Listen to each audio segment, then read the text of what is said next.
Good afternoon and welcome to this press conference, which has been called by the Honorable Premier. The Premier requested this press conference to address the recent visit by DFID's Deputy Head of Overseas Territories Department, Indranil Chakrabarti, and the fiber optic cable project, resiliency issues, and Montserrat joining forces with other overseas territories through the joint ministerial committee process, as there are now several territories who have suffered significant damages due to recent disasters, who will need to rebuild and redevelop. The conference will be for 45 minutes, and your usual orderly cooperation is highly appreciated. The Premier will begin with some opening remarks, and then he will accept questions from you, the media. Premier? Yes. Good afternoon, everyone. I've called this press conference this afternoon to inform the public regarding the recent visit of the Deputy Head of DFID's Overseas Territories Department to respond to some concerns that came out of the press conference he had before his departure. We need to highlight the fiber optic cable project, resiliency, especially housing, and moving key cables on the ground. Also, our situation has changed, where we are no longer, Montserrat is no longer the only overseas territory devastated by natural disasters. Starting with the pre-JMC meeting next week in Miami, the leaders of the overseas territories will work together in approaching the UK government and others to move forward decisively on rebuilding and redevelopment. The fiber optic project has been worked on for about 7 years, and DFID's officers were the ones who developed the final business case for the fiber optic project, working, of course, with the government of Montserrat. The business case shows that the fiber optic cable is a crucial step to help grow our economy, to create business opportunities, to better deal with health and other government services, and more. It is also a key resiliency move to protect our communications if there is a hurricane. We all know that too well. The business case argued that DFID should fund 97% of the cost. That is £4.84 million. Montserrat has already spent another £100,000 to bring this project to this stage. The business case was approved in July 2016, went to pre-qualification stage of procurement led by the UK DFID procurement team in August 2016. The pre-qualification responses were evaluated in September 2016, and unfortunately, there has been no further action since September 2016, since then. Recently, they are asking us to find co-financing for the project. However, co-financing was ruled out in the business case, which argued that there were market barriers. Given the market barriers and the modest size and cost of the project, we will be in discussions with DFID going forward on the best solution. I'll invite whatever questions you want to pose at this point. Tanisha Christopher, Radio Montserrat. Yes. I'll start my questioning by asking about the outcome of the meetings you had with Mr. Chakrabarti. He reported in the governor's press conference that the discussions were fruitful. Were they as productive on your end? Well, that is left to be seen because we're still in discussion. Clearly, we were not able to put forward as many of the points and concerns that we had to him. We had great concerns about resiliency and what the British government would be doing to support us going forward. And I would say that that's why I'm calling this press conference. There's some concerns that people have raised coming to me after hearing the press conference that need to be cleared up, and that's why I raised the fiber optic project as one such concern. And the fact that we're being asked to go out to the market to find, as he said, institutions, investment institutions to support us, as opposed to what the business case had argued in the first place. He said international financial institutions and the private sector. I think that those are the words he Yeah, a used. partnership, he said. Yes. They'll be willing to support that. Now, does that mean that DFID has changed its policy on development aid to Montserrat? That is exactly the question. And in my view, that is what has to be resolved, and that's why I'm here today. I've been reading through the FCO policies and DFID policies over the past 20 years, since 1997. And they've all consistently spoken to helping overseas territories, especially those like Montserrat, getting out of dependency, especially those in granting aid. I read those policies, I read DFID's policies, and they all make good sense. And I think if they were followed, we would not be having this conversation right now. In fact, they have committed, and I want to use this quote that I've repeated. This is DFID's Working Overseas Territories paper that was written in 2012. It says, together with the government of Montserrat, we are appraising investment possibilities which could help boost Montserrat's GDP and have the potential to substantially improve government of Montserrat revenues. It goes on to say, if approvals prove to be positive, then the UK government is likely to provide the majority of the public funds needed for any investments needed. That goes for the port, that goes for the hospital, that goes for our road projects, that goes for the fiber optic. And clearly, the business case that was put forward for the fiber optic argued that and was in keeping with the policy. The fact that we're being asked now to go to whether borrow money or seek new partners, when that very business case made the point that they had already researched and found that that was not the route to go, that it would not be successful going out to the market.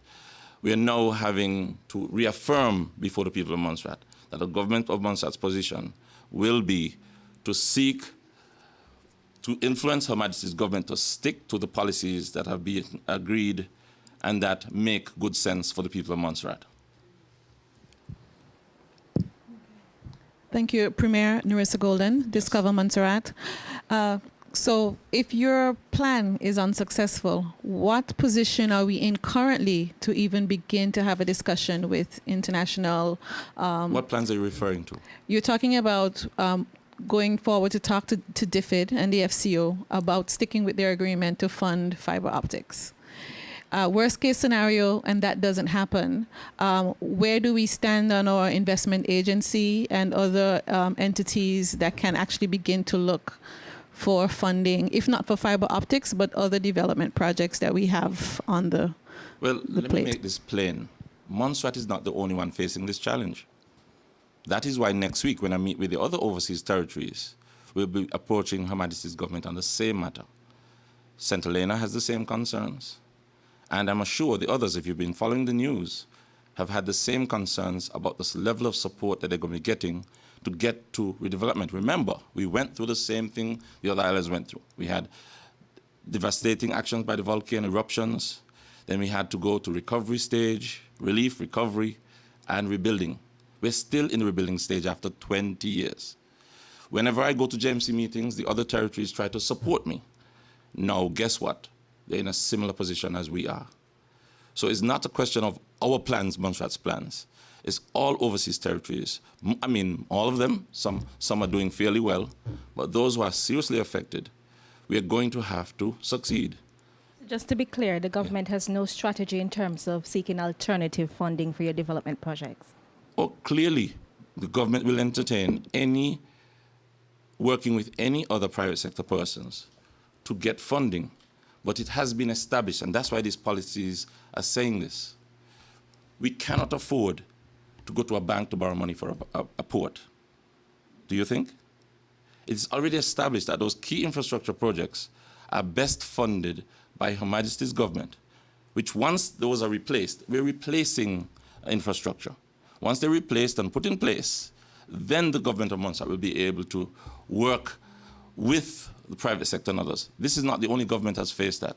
All governments before us have tried to get infrastructure in place. And that is the challenge that has affected every government and returning to office. So it's obvious, and I don't know how you see it, but they have agreed, and that's why I read that.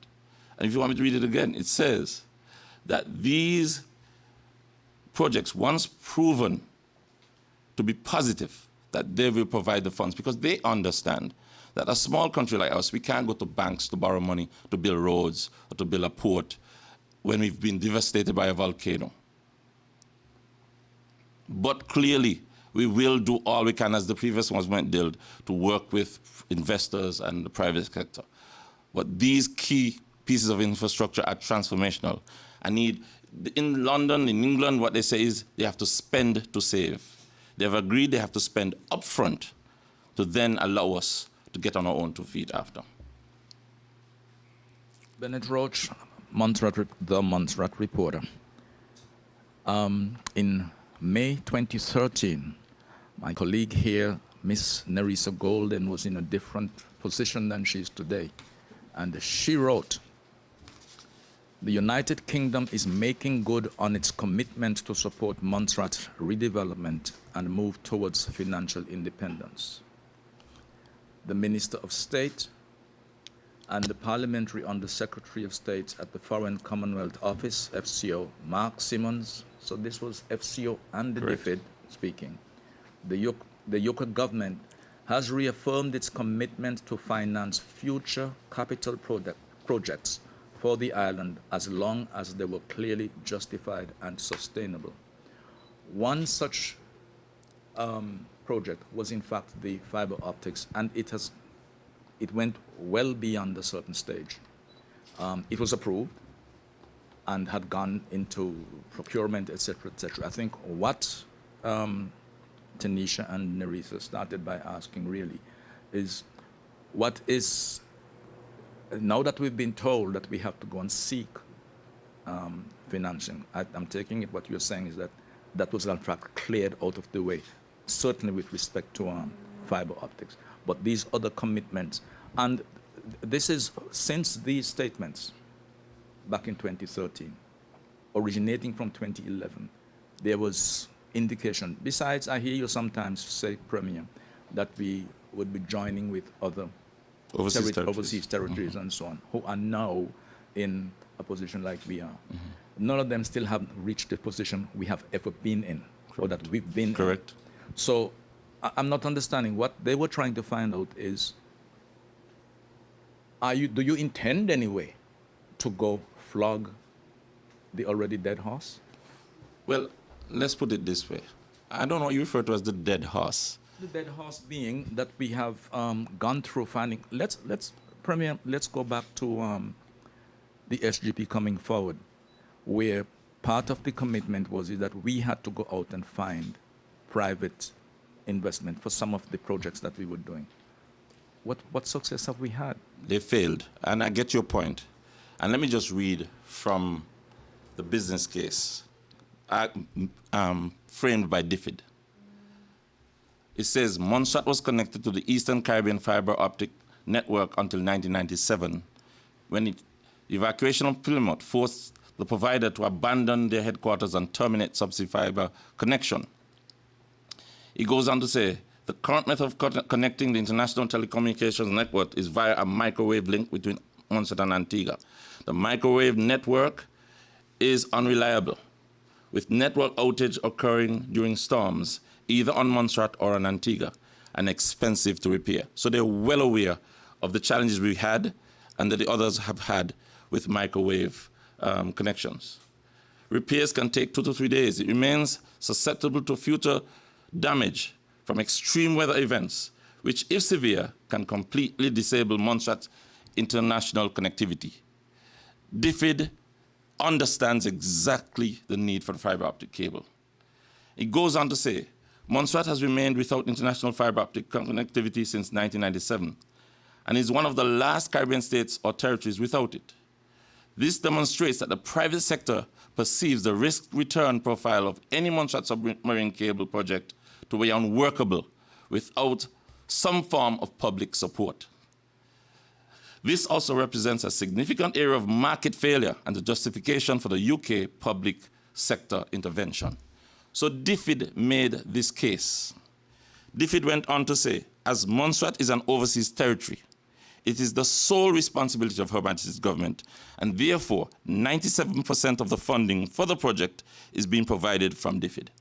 So they admit that the providers on island, it'd be too expensive. It would not be profitable for them to invest in the cable without the support of Her Majesty's government. Clearly, the argument is made, and that's why I need someone to explain why there would be a change.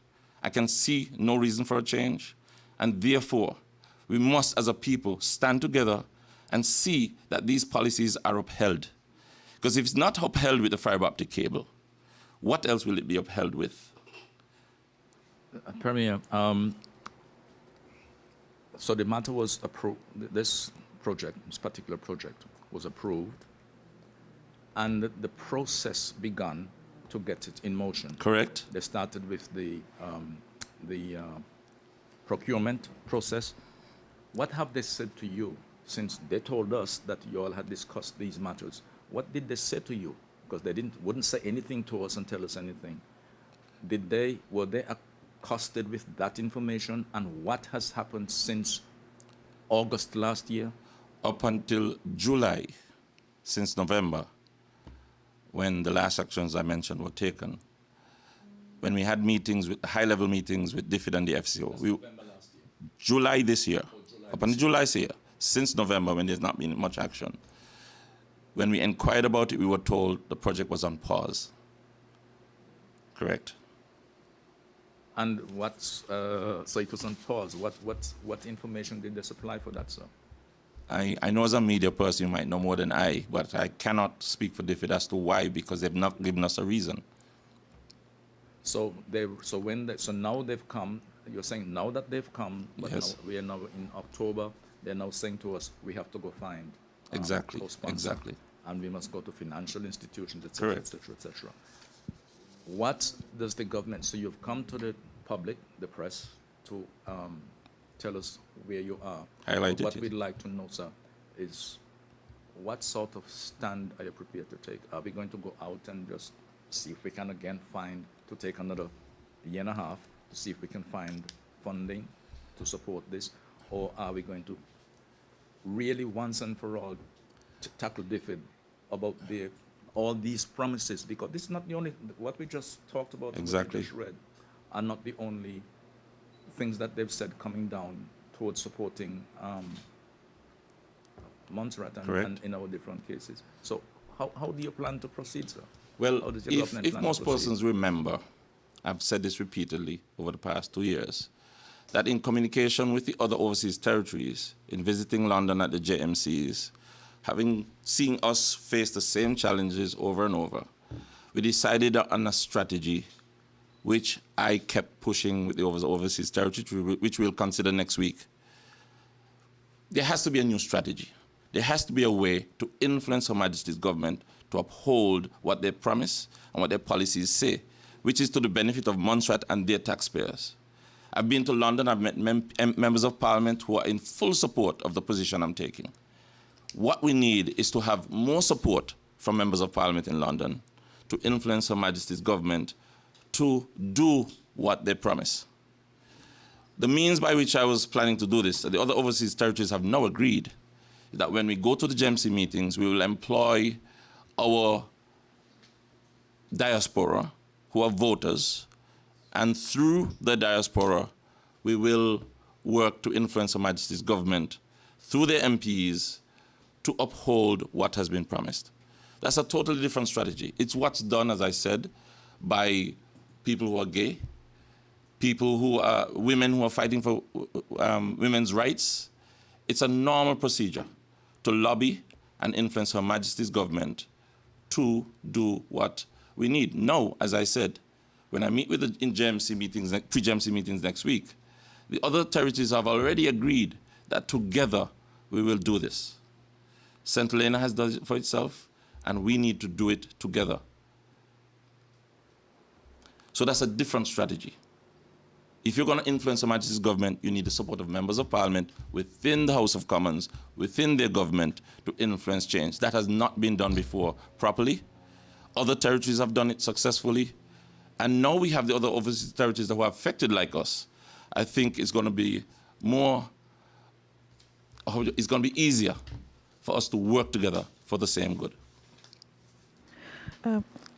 Mr. Romeo, have you already spoken to the other OT leaders, and is there a figure in mind in terms of how much money is it that right now the Caribbean Overseas Territories need from the UK government? And where would Montserrat be on that priority list, do you believe? Well, I'm not aware of what their figures are. However, remember, Montserrat has been on this list for 20 years. I remember listening to some programs this week where they've said that we've had 5 governments, how many governments before me? Every 5 years, the governments change. And it's because of this very same failure. The failure to influence Her Majesty's government to deliver on key infrastructure that would provide the opportunity for investments that we speak of to take place.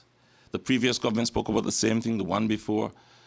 We haven't got a proper hospital yet. We haven't got a proper port yet. We're still struggling with our roads. We're doing our best, but the main road projects are not complete. So there's quite a bit that has been on the books for years. This government is not the first to face this challenge. It so happens there's been a turn in events. As you know, in the media in London, you're hearing the Prime Minister speaking differently. But we want those words to translate into action on the ground here. The policies in Britain are saying the right thing. The policies in FCO and DFID are saying the right thing. What we need is for the action to be the same on the ground. Mr. Romeo, how would you describe then the last 3 years of actions, in that we understand and we know that you have been very forceful and focused on getting DFID to support Montserrat more effectively. But at the same time, haven't we actually harmed ourselves by looking at DFID as our primary and only source? Because we've been without an investment agency. We have not been actively in any way pursuing commercial partnerships. We've had, and we know of companies who have had interest in working with Montserrat, but they've been stonewalled, whether on the geothermal side, green energy, and other areas of government. So what do you have to say about that? Well, I could tell you one thing. If you remember very carefully, over the first 2 years in particular, I worked very hard to put our house in order. Because if you're going to go and make a strong argument for aid and to implement projects on your island, you need to have your house in order. I kept speaking about procurement, project management, putting those in place. We got persons to come in to strengthen those areas where necessary. DFID insisted on that. However, since November, and if you remember, I made a public statement on radio, interview with Herman, where I spoke of our next actions. There has been quite a delay in getting to that point since November. We've had to struggle through over the past several months with many changes on the DFID end, with Brexit and all the other challenges that have come. Internally here on Montserrat, we've had to make adjustments, and I want to say this, even as far as putting in a new investment agency, there have been challenges. But surely it must be done. Very soon, I've been working hard to get in my office the necessary resource support to get the new investment agency in place and to drive forward the other strategic plans that we have. There has been some delay. We've had to challenge DFID, and in challenging, we've had delays. So please, many people are saying that the relationship with the British government has been, they keep repeating that. I keep saying our partnership is great. The truth is, our partnership needs to be real and true. I've challenged Her Majesty's government to that partnership. I've worked hard to put our end right. And I've always said, and as I've said, in going to the House of Commons to challenge Her Majesty's government, I recognize the need to be strong in influencing Her Majesty's government to deliver. So you're still pursuing or promoting this partnership, strengthening of partnership with the UK? The reason why I ask is because your tone has changed in recent time, in which you were critical. I can remember a statement you made a couple of weeks ago saying that the British government has not been able to fulfill Montserrat's most basic needs. Why the change in your tone? Well, if you listen very carefully, and I guarantee if you go back to all my speeches, budget speeches you name, you'll find I've always spoken about challenging Her Majesty's government to be true partners with Montserrat. Why would I be going to Britain to lobby Her Majesty's government if I'm not trying to improve that partnership? Without that partnership, we will continue to be in the same position. Because the question asked by your colleague just now is, I keep repeating the answer. A small territory like ours, with Her Majesty's government, who was through their policy promised the level of assistance that they promised, who have acknowledged that it would not be wise or fruitful to go to private investment and investors to get monies for key infrastructure. Clearly, they realize, and we should realize, that their responsibility to us is seen by other territories. We can't go to banks to borrow unless Her Majesty's government gives us permission. If we go to borrow, in the end, they may say no. If they say yes, who is going to pay? We're still paying for a port in Plymouth. If we go to investors, investors want something in return. Look at Antigua. If we go to the Chinese, we can't even go to the Chinese. We can't go to Canadians. We can't go to anyone without British government's permission. And I dare say that should you go to them, they're going to say to you, but the policies in Britain say that they will provide the majority of the funds.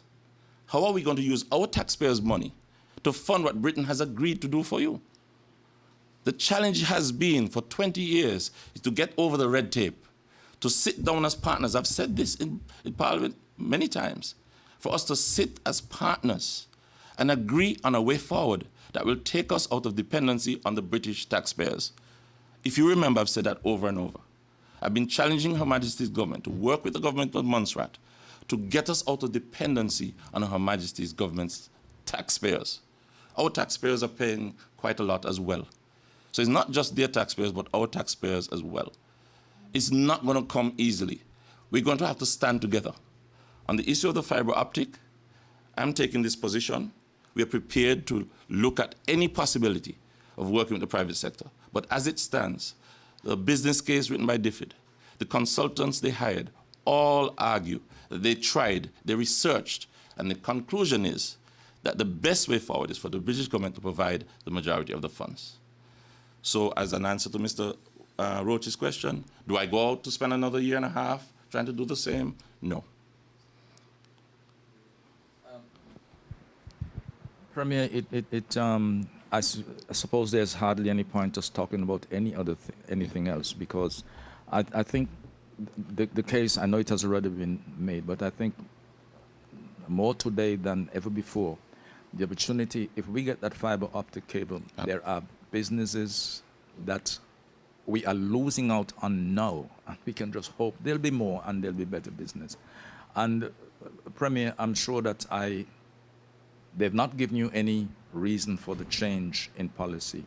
But is this policy regarding the fiber optics? Because I think from the press conference we had, he sort of mentioned that this was a general position Correct. that they were taking regarding our redevelopment and projects going forward. Let me ask you this question, Premier. I think I've asked this before. This partnership that we talk about. What's a partnership? Isn't a partnership something that the three of us or two of us, one person brings X? Yeah. What do we bring to this partnership? Why we continue to insist on calling it this partnership, which is now obviously changed into something else? What do we bring to the partnership? Yes. Well, how do I put it? The people of Montserrat are very strong, hardworking people, resilient people. We've stood the course of 20 years of struggling over a volcano crisis. We, like any other country, know that we need to have those key infrastructure in place for us to really stand on our own 2 feet again. The people of Montserrat simply need funding. We need the support of Her Majesty's government where we have any weaknesses, or anyone else. But what we bring to the table is very straightforward. A desire to stand our own 2 feet as a people as we did before. Had we had that infrastructure in place 5 years ago, Montserrat would be a totally different place. All we need is the support to get us going. Provide the infrastructure, and Montserratians will be proving to the region that they can compete in every area. Tourism, in business, in attracting investments, you name it. We can compete enough to keep us going as a people on our own 2 feet. So let me ask you, Premier, do you think that is there any suggestion that there is something we are not doing?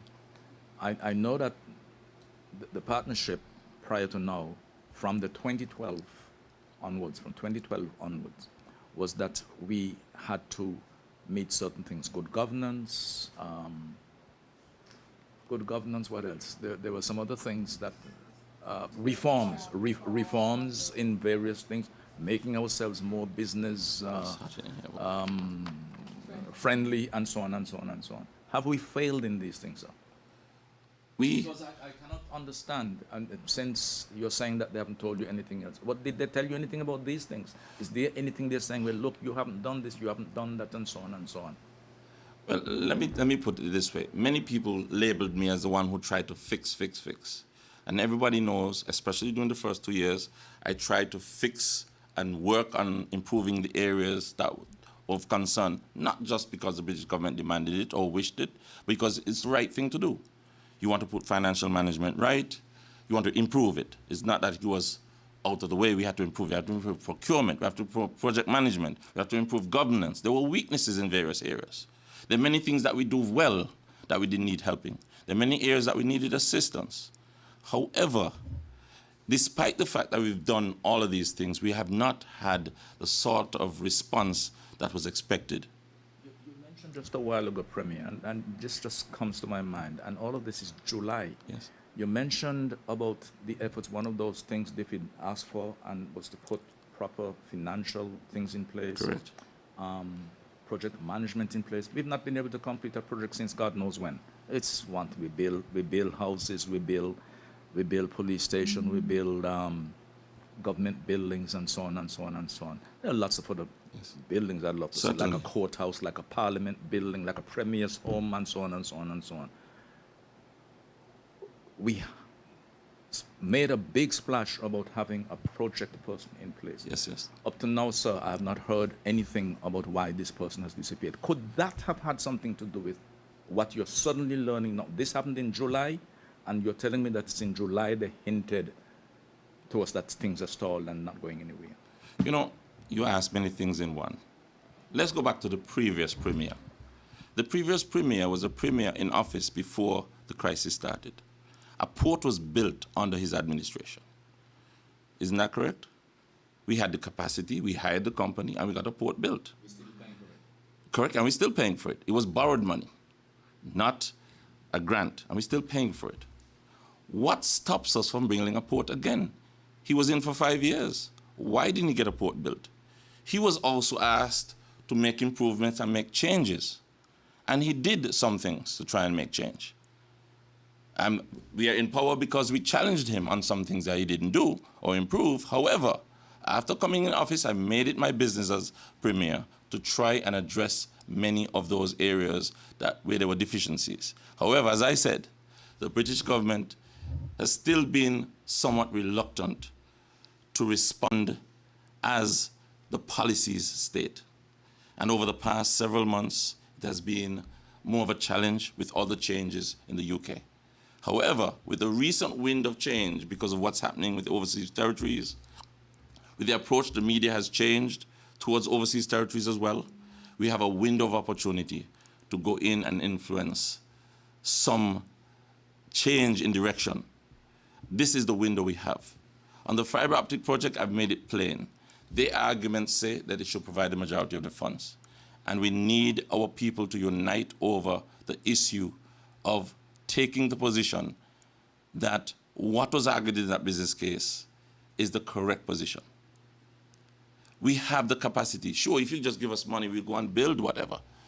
But they've insisted on certain conditions, and we work towards meeting those conditions. However, it's beyond having the capacity. The British government needs to be willing to sit as partners at the table and make a decision to commit the funds, commit to working in partnership once capacity gaps are put, to make sure that we'll have a hospital and a port and others in place in a given time. Let's look at it. In Anguilla, they've lost their hospital, they've been damaged. Are they going to spend 10 years to get a hospital built? A decision has to be made now. with the support of Her Majesty's government, to get that hospital rebuilt.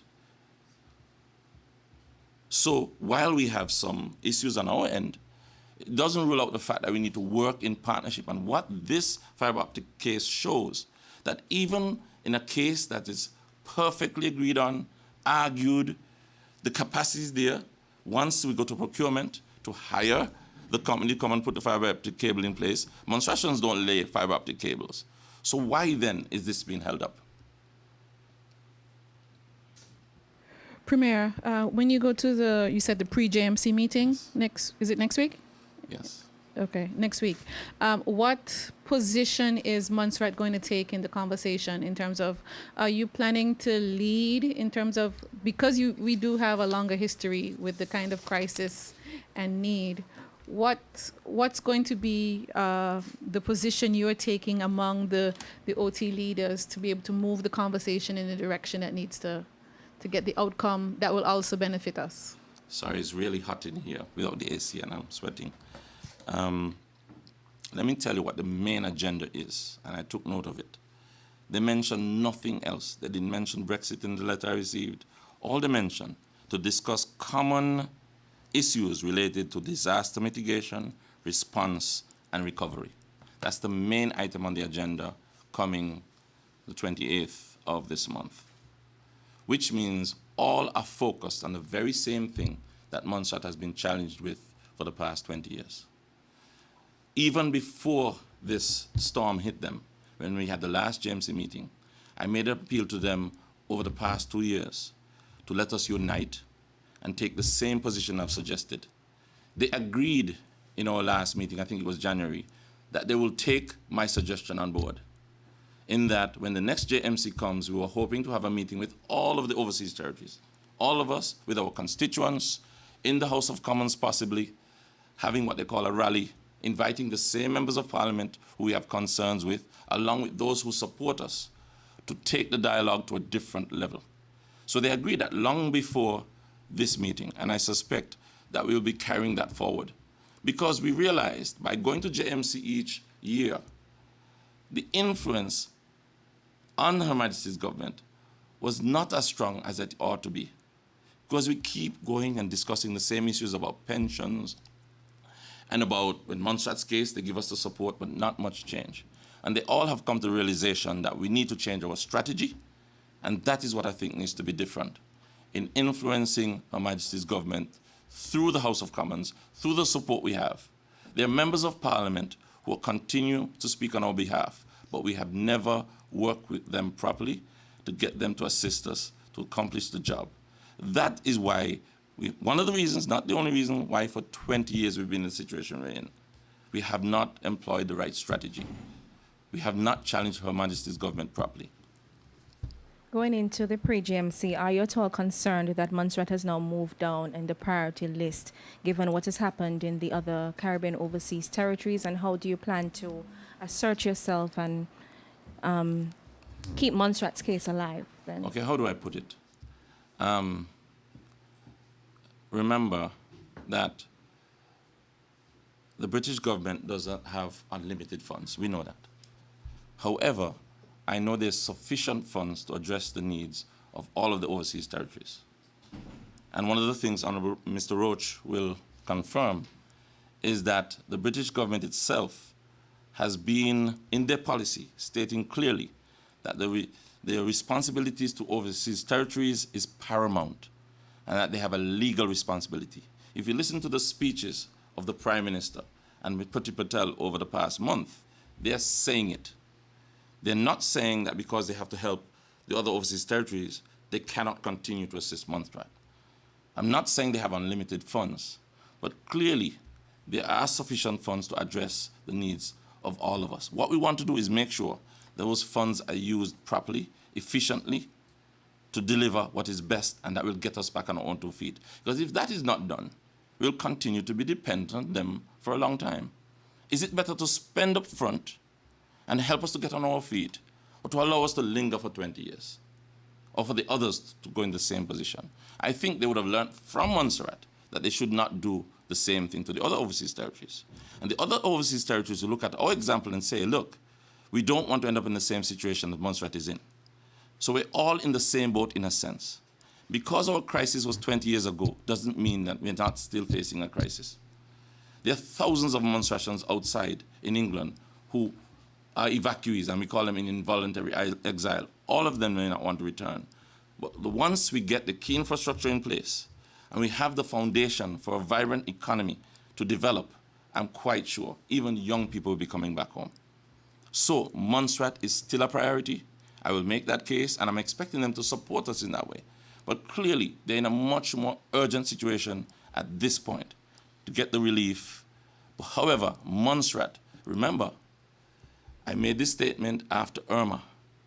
Had we been struck by one of those storms, where would we be right now? We'd probably be worse off than they are, because we're still trying to recover from another disaster. We live in a hurricane zone.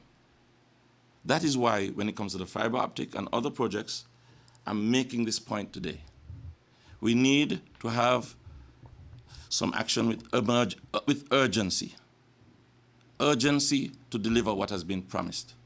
Clearly, there are things we have to put right on our end, and we still must do them. I'm not saying that we have done all that we could, but clearly, the key element that will make a significant change is the provision of the funding where things are proven to be right for investment, as it said. And in this case, the fiber optic is a very good case, well argued by DFID itself, and it will be a demonstration, this project, of their commitment by policy in action on the ground. Yeah, Premier, you still did not answer my question. Have we taken a step backward when you started going forward by putting in place certain reforms or upgrading our financial controls, our project management controls? You still did not answer me about the loss that we suffered as to whether you think this, especially that it happened around the same time of July, you still did not tell me whether you thought that may have some influence or could have had some influence. You're referring to project management? That is correct. Oh, now I get the point. Sorry, I missed the point before. Clearly, the project management officer was dismissed. Was dismissed by the governor, and I'm still trying to see that matter resolved. It's a very sensitive area for me, very, very sensitive area for me, in that having that project management in place was meant to make a significant difference in getting our projects going, as well as in our negotiations. So therefore, it is urgent that we have a project management in place very quickly, and I've been pushing wherever we could so that a project manager is replaced as soon as possible. However, that loss has been significant. In addition to that, Premier, I know that we've had this burdening problem with procurement. How is that progressing? I know that we've had people on the ground, new officers come in, whether it be consultants or otherwise, to try and fix that matter. Could that too be some of the problems that, because it's, well, for one thing, it seemed as if this fiber optic thing got stalled somewhere immediately after the thing. But you see, Premier, I don't buy this thing with the media. And I think my writings, if anybody read the paper would see that I don't buy that nonsense. You're referring to the media in England? With the media in England. I'm not buying that. But the thing stalled after the procurement. We're having procurement issues, not being able to put these things in place. Where are we on that? How is that going?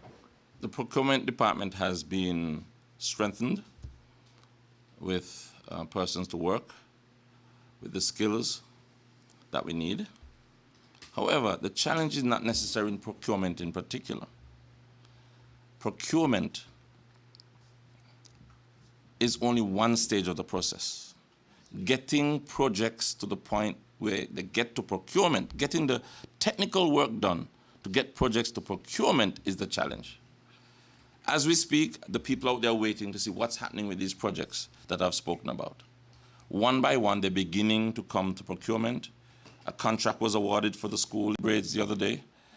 Another $1.3 million project, road project, the cutting of the roads in Bazes should have started this week. The projects with the port building, the roof, and the terminal expansion are going in the time frame we expect, as well as the improvements at the airport. I spoke with the minister this morning, and he's suggesting that hopefully by November, we'll see contracts in those areas.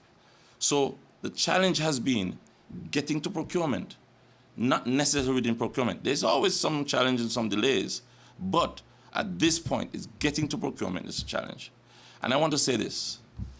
Procurement, we have local people in procurement who have very strong skills and can deliver.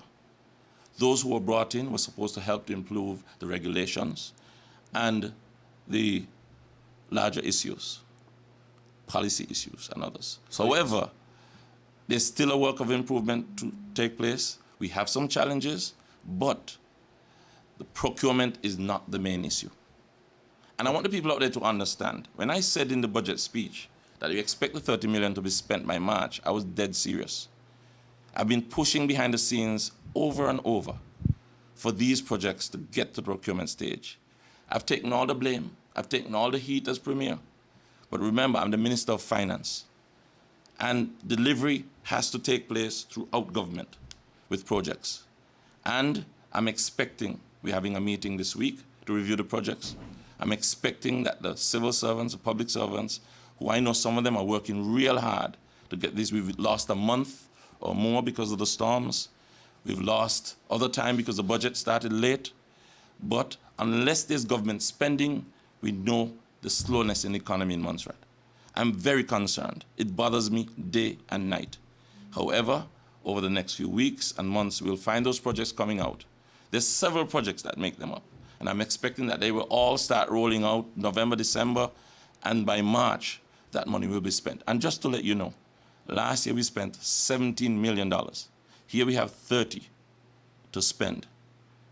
And that is a significant amount that will make a difference. So, Premier, could it be that now we don't have somebody to really oversee and take projects forward?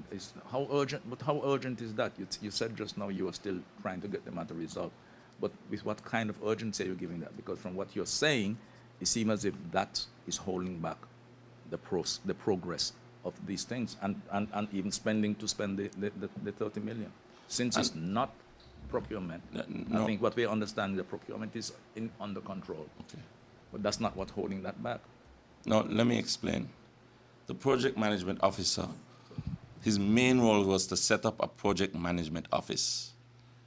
So, by now, we should have been having the other skills to support him in overseeing projects, not just overseeing projects, it's not just that, it's program management, planning, and working towards implementing projects, the whole process. When government decides they want to do this or go in a certain direction with a program, this program management office gets involved from the start and takes it to the point where it's implemented. So it's not just losing one individual. It's slowing down the whole setting up of the project management office that will advance projects, but that should not significantly really hold up the projects in hand. It is the progress going forward in the coming months when we're negotiating for other projects. We need to have project management in place. Okay, so Premier, as time is, I think, is running out, and I'm sure that my colleagues here have one or two other problems or want to follow up on something. But let me just tackle something, because what you're talking about, that we talked about governance problems. And recently, I sense and observe that we seem to be having some governance issues. Could this be affecting as well how you're proceeding?